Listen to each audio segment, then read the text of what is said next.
बड़ी खबर इस वक्त ये है कि यूक्रेन ने कहा है कि ज़ेलेंस्की के भागने की खबरें गलत हैं। यूक्रेन ने रूसी मीडिया की खबर का खंडन किया है। इससे पहले रूस की मीडिया की तरफ से दावा किया गया था कि ज़ेलेंस्की यूक्रेन छोड़कर भाग गए हैं, वो पोलैंड चले गए हैं।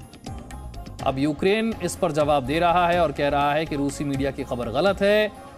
यूक्रेन की राजधानी कीव में ही मौजूद हैं राष्ट्रपति ज़ेलेंस्की, वो यूक्रेन छोड़कर नहीं गए।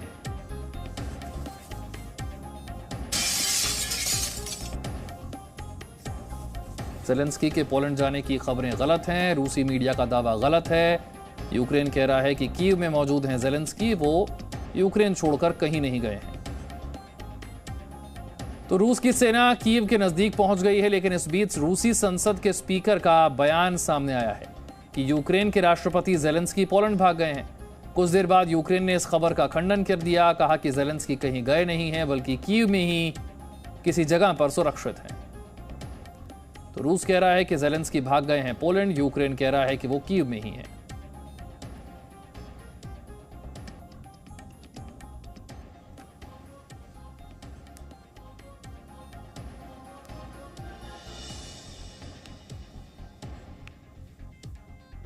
जब तक तोड़ेंगे नहीं तब तक छोड़ेंगे नहीं। जब कोई पावरफुल इंसान इस तरह का प्रण ले लेता है तो फिर प्रलय आता है, और इस समय दुनिया को लग रहा है कि शायद यह प्रलय काल है। प्रलय काल इसीलिए क्योंकि पुतिन तबाही का मन बना चुके हैं। वॉर पर पुतिन ने क्या कहा जिससे दुनिया में प्रलय का खतरा मंडरा रहा है, देखिए रिपोर्ट।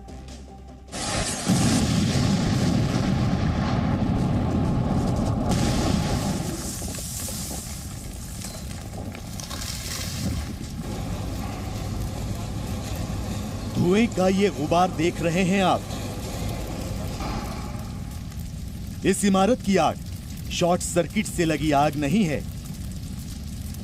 यूक्रेन का दावा है कि यह तबाही रूस की एयर स्ट्राइक से हुई, और जिस इमारत को टारगेट किया गया वो इमारत कीव में है। कीव इंटरनेशनल एयरपोर्ट से सिर्फ 5 किलोमीटर की दूरी पर है हथने इलाका।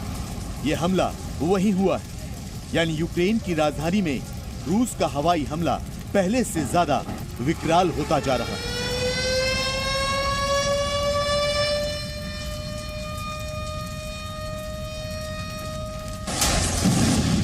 यूक्रेन के ज़ैपोरिज़्हिया न्यूक्लियर पावर प्लांट पर रूस का कब्जा हो चुका है।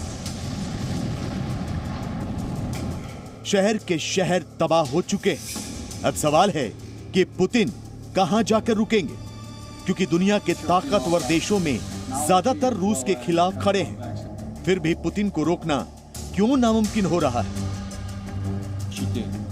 आखिर पुतिन मिटाने की बात क्यों कर रहे हैं? पुतिन आखिर किसे मिटाना चाहते हैं?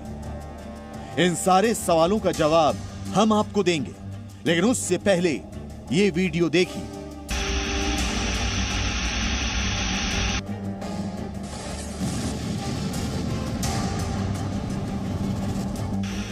ये रूस का ड्रोन है और इस ड्रोन से अटैक होने वाला है। देखते जाइए, ऊपर की ओर नहीं, स्क्रीन पर नीचे की तरफ ध्यान दीजिए। वो हुआ धमाका।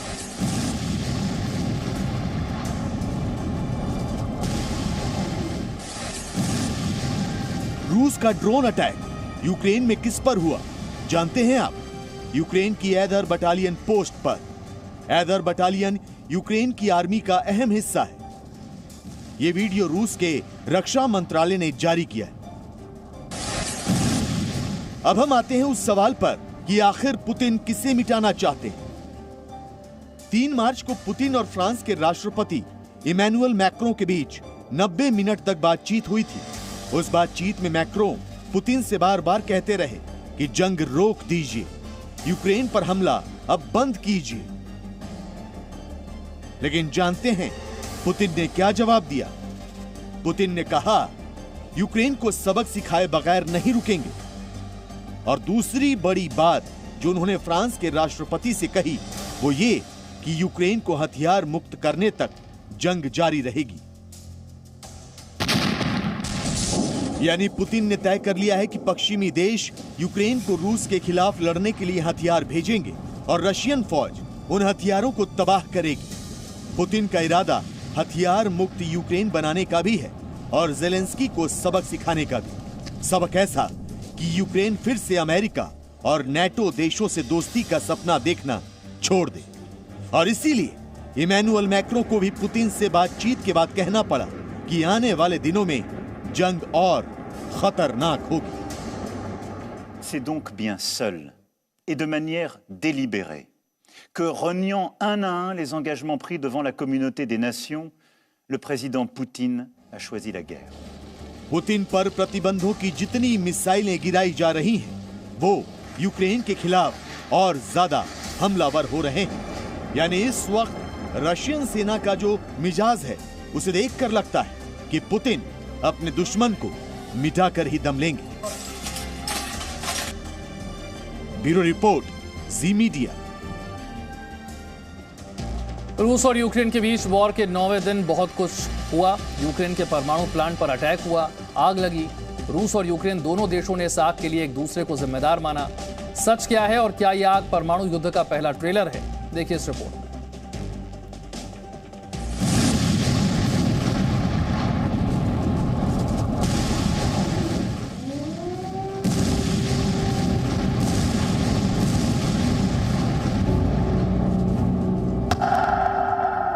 खतरनाक हुई रूस और यूक्रेन की जंग।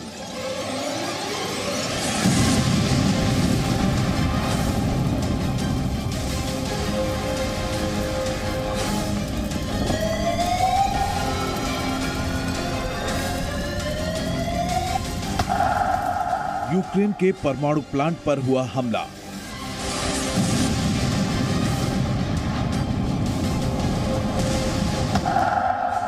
हमले के बाद परमाणु प्लांट में लगी आग।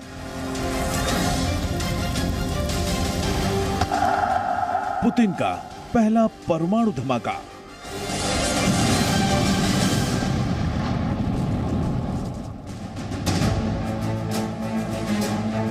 रूस और यूक्रेन की जंग के 9वें दिन वो हो गया जिसका डर था।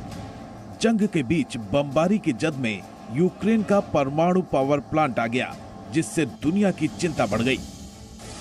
यूक्रेन के ज़ेपोरिज़िया न्यूक्लियर पावर प्लांट के बाहरी हिस्से में एक के बाद एक कई धमाके हुए और प्लांट का एक हिस्सा धू-धू कर जलने लगा। सवाल उठने लगा कि क्या ये पुतिन का पहला परमाणु धमाका है? आग लगने से पहले न्यूक्लियर प्लांट में एक के बाद एक 4 धमाके हुए। धमाके के बाद आग इतनी तेज थी कि एक बार तो लगा कि ये पूरे न्यूक्लियर प्लांट को निशाना बना लेगी। न्यूक्लियर पावर प्लांट में आग लगने से पहले भीषण गोलाबारी भी हुई। तस्वीरों में देख सकते हैं कि पावर प्लांट पर कब्जे की कोशिश में कितनी जबरदस्त फायरिंग की गई।